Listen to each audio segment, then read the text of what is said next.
response. But what I would like to say in terms of pharmacology and in terms of physiology, I would like to mention major neurotransmitters in each division of autonomic nervous system.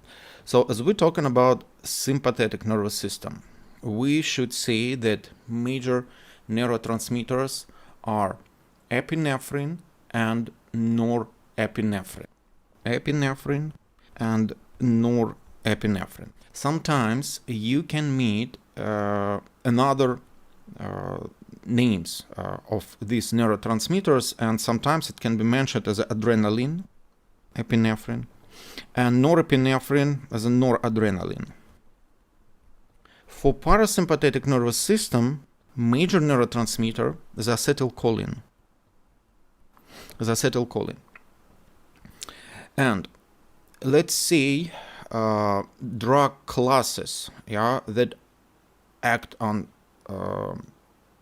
the sympathetic nervous system and parasympathetic nervous system. Drugs that produce effects similar to epinephrine and norepinephrine, called adrenergic agonists. Or you can meet another term, adrenomimetics. Adrenomimetics because they mimic action of adrenaline, or epinephrine. Or you can meet adrenergic drugs. So basically,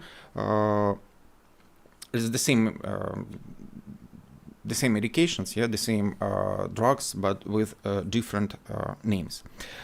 Drugs that prevent action of epinephrine and norepinephrine called adrenoblockers. Or they called adrenergic antagonists or anti-adrenergic drugs. The same situation with cholinergic medications. Drugs that mimic action of acetylcholine called cholinomimetics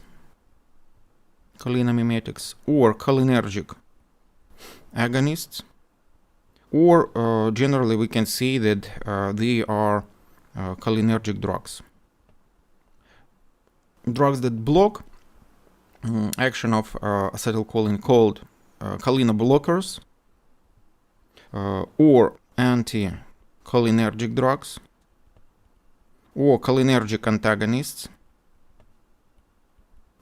or another term, cholinolytics.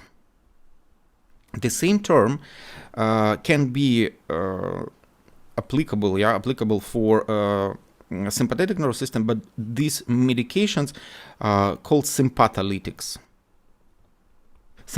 So they block, they prevent action of basically, let's say, epinephrine and norepinephrine on the receptors.